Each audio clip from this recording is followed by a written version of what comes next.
morning, everyone. As promised, I am going to show you how I make my tofurkey. Now, I just grated some carrots. I'm going to show you what I have already. I have some peppers. I have some celery. I'm putting some carrots, grated carrots, and I'm going to make a small batch of stuffing for my tofurkey. Now, I'm going to make a tiny tofurkey just to show you how I do it. I'm not going to make a big one because we already had Thanksgiving. And we're going to make just enough that my daughter Erica and my husband can have for dinner. So I'm not going to go crazy. But basically, you want to make a stuffing. Any stuffing that you make is going to be wonderful. So right now, what I have in here is some celery bits, some carrots, some onions. I have some walnuts that I'm going to crush. I'm just going to push this aside. And you don't have to, if you don't have a mortar, you can just put it in a food processor. And I'm going to throw this in. And then we're going to stuff our tofurkey. So the smaller you get these, the better it is. Here we go. I think we're pretty good. Like I said, I probably am going to end up having more stuffing than I need. Yes, a lot more stuffing. But stuffing is always great on the side of your dish. So we're going to just make it anyhow. I had some peppers that were getting a little soft, so I cut those up. If I'm making my meat, I would put some rosemary in my water when I simmer it. But because I'm not doing that, I'm going to take some rosemary that I've dried up already. This is, I have fresh rosemary that I dried up, and I'm just going to crush it and put it right into my stuffing. This is going to give a nice flavor. And if you don't have any dry or you prefer fresh, go ahead and cut some fresh rosemary. And it just gives it a nice, warm, wintry, or fall taste to your meals. I am going to put some onions, so I'm going to put this aside. And I'm going to cut up some onion. And again, really, it all goes into taste. If you like the taste of onions, put a lot of onions. Or just use any recipe that you follow. But I give you an idea how I cook. So I'm just going to cut. This was a huge onion I cut the other day. So I'm going to put about maybe half. We'll see. Maybe I'll put the whole thing. And I'm just going to take off the skin. And we're going to chop this up and add this to our stuffing. And for bread, I like to use fresh bread when I make a stuffing. So I'm just going to cut this down. Here we go. We're just going to make little bits. And we're going to throw this. And then we're going to cook our vegetables. And while the vegetables are cooking, I'm going to cut my bread. Okay, so here we go. We have the onions all chopped up. And really, stuffing is so easy to make. So now, I am going to put, since I have no more raisins, because I haven't gone out shopping for raisins and stuff like that. My cranberries, I don't have any fresh. What I'm going to do for this one is I'm going to cut up dried up dates in small bits. I like to put a little bit of sweetness in my stuffing. I like sweet and salty, believe it or not. So I'm just cutting up a couple of dates, not many. And I'm just going to add, so I have, see, these type of dates. They're like a mix between fresh and dry. They're not completely dry and they're not completely fresh. But I'm going to cut these up, and this is what I'm using. So I cut up 4 of them. I don't want that many. But it's just nice to get that little surprise bite. So that's 3 already. And my last one will be 4. And these are already pitted, so it makes life a little easier. Okay, I am also going to add, like I do to all my stuffing, either coconut bacon if I have it already made. Or if I don't, I will just add the coconut to my mixture. I'll be right back. A small handful. You could crush or you can leave them a little big. Now for the squash, because it was such a big squash, I did not break my coconut bits. I left them in whole. But because this is going into seitan roast, I will break it up a little just so that we don't have these huge pieces in it. And then seasoning, you could just do salt, put some olive oil. I'm going to put some hot peppers because I do like hot peppers. So I just pluck them. They go to dry. And it continues to make hot peppers for me. Isn't that wonderful? So I brought in a whole bunch of peppers. and I planted them in a pot, and now I continuously have little hot peppers over the winter. So I'm just going to put one of these because these are spicy. And I'm going to use my dried one because it's easier to break up. Now, if you don't have these, you can either use chili flakes if you have, or any kind of hot pepper that you have, or even powder, chili powder if you don't have the pepper itself. So I'm just going to put one. I know I could probably put two of these, but we're not going to make it too spicy. We're going to put a little mesquite liquid smoke to give us that little bacon taste. And I'll give you a hint, by the way. When you buy these liquid smoke, if you don't shake it, at the bottom you're going to get all this residue. So if you have a little bit of filtered water and you see that your bottle's running out, if you add a little bit of filtered water and give it a good shake, you've got some extra liquid smoke for yourself. So just a little hint, if your bottle's going down, just top it up with a little bit of water, but make sure it's filtered, not tap water. And you're going to have some more liquid smoke for a while until you get a chance. You see the residue at the bottom? That's going to pick up all the water's going to pick up all the flavor, and it just kind of stretches your liquid smoke a little longer if you're running out. Okay, I'm going to put this to cook. I'm going to put a little extra olive oil, and then we're going to start cutting some bread.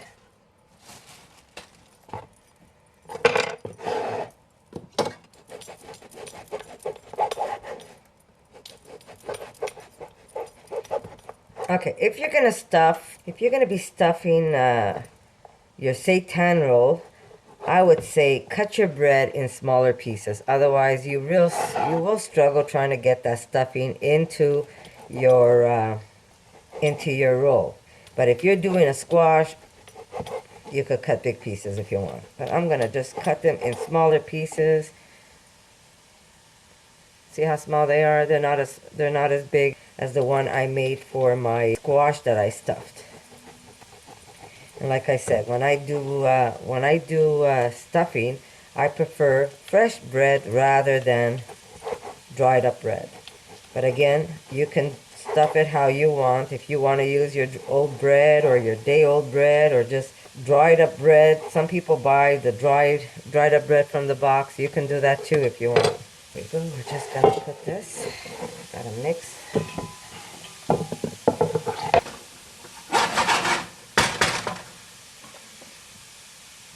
I wish you could smell that stuffing. It's just amazing.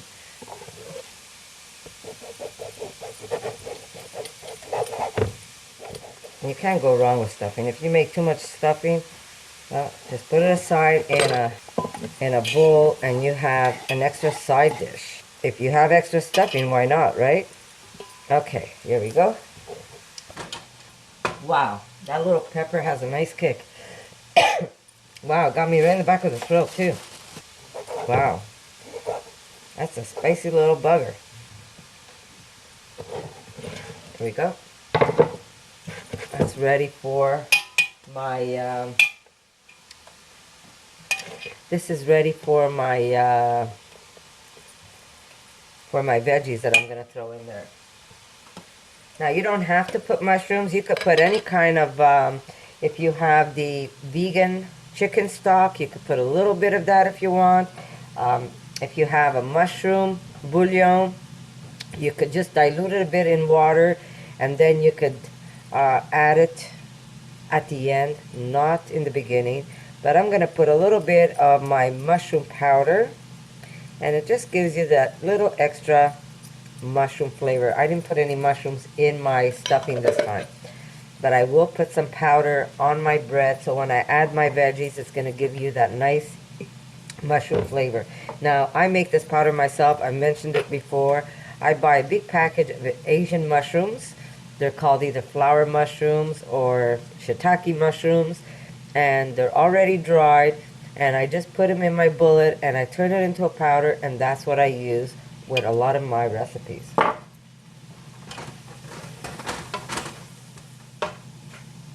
Now, when I make my roll, the vegetables that I put in my stuffing, my vegetables are a little more cooked. Why? For the reason that it holds together better in my roll. So the longer it cooks, the easier it's gonna be for you to stuff your seitan roll.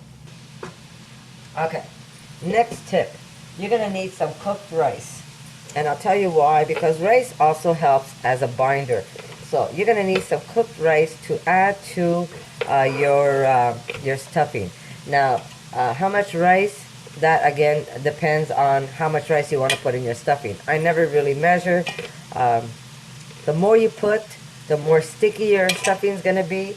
And again, like I said, it's a binder, so it just helps everything come together. So when you do make your roll, your stuffing is not going to slide out of your roll. It's just going to hold it in.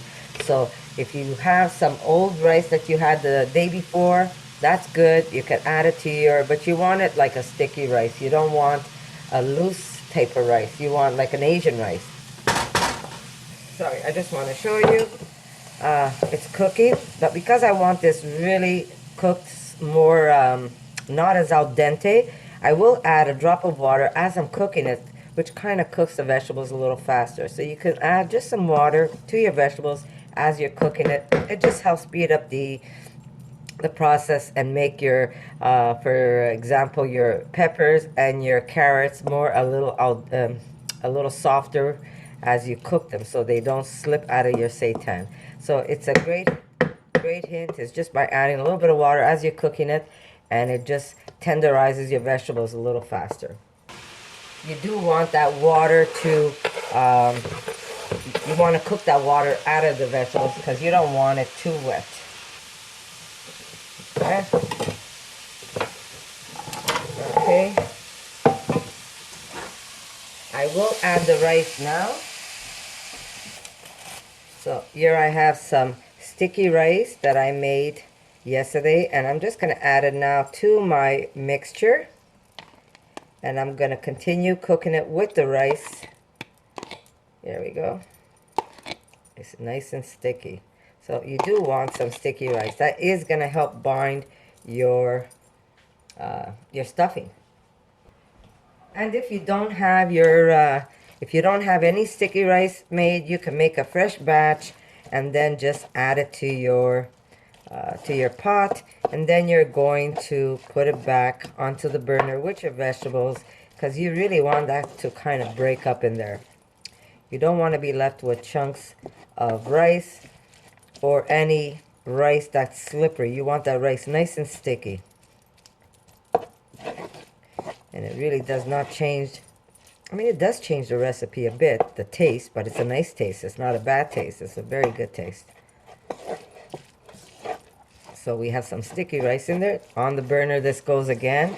And we just want to make sure it all mixes up together. And then we're going to mix the bread into this. Okay, now, if you want to not put bread, I guess you could use it like this. You could stuff your seitan roll like this, but I would recommend extra rice because you don't want your veggies to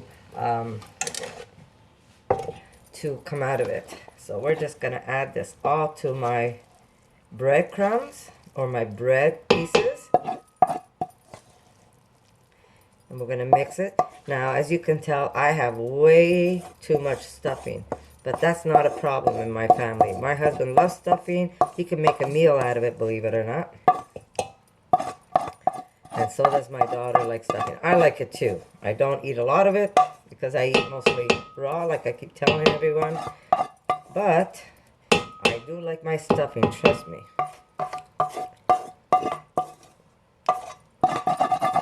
There we go. And we're going to mix this up. Look at my ugly big spoon. I love this. My father made this for me a long time ago. So, this ugly big spoon means a lot to me. It's not ugly to me, but it's ugly to a lot of people. Okay, we're going to mix this up. Now, also another trick when you're stuffing, when you're trying to roll your roll, is you want your stuffing to be cold. You don't want it to be hot, because if it's hot, it's going to be harder for you to stuff your roll, and it's not as sticky.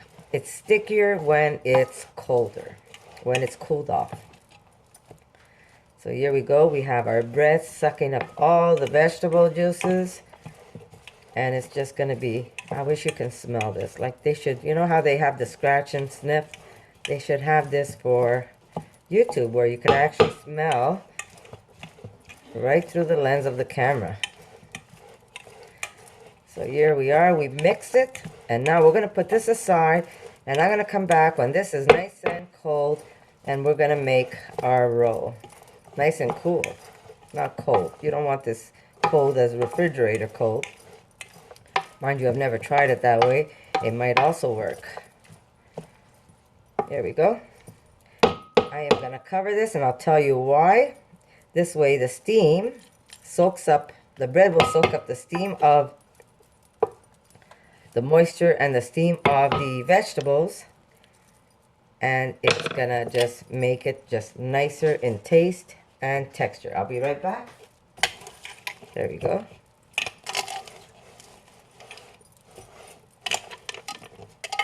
And later on, thanks to Carol McPhee, I am gonna try something different today, and I'll show you in a bit. So here we go. And as soon as I put the cellophane on top, she came to mind. What I'm doing is I'm going to be making my milk meat, and that's what I'm going to be stuffing. So I'll see you in a bit, guys.